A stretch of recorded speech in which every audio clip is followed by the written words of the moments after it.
உப்பு காத்து ஊத காத்து சுத்தும் கடல் கரைய பார்த்து சத்தியமா கோயில் கொண்ட சுப்பையா எங்க குப்பத்துக்கு குல விளக்கு நீ ஐயா.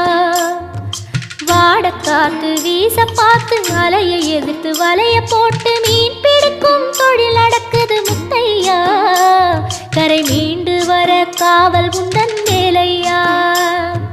திருச்செந்தூர் ஆண்டவனே வேல் முருகா தினம் உனக்கு நன்றி சொல்வோம் மால் மருகா.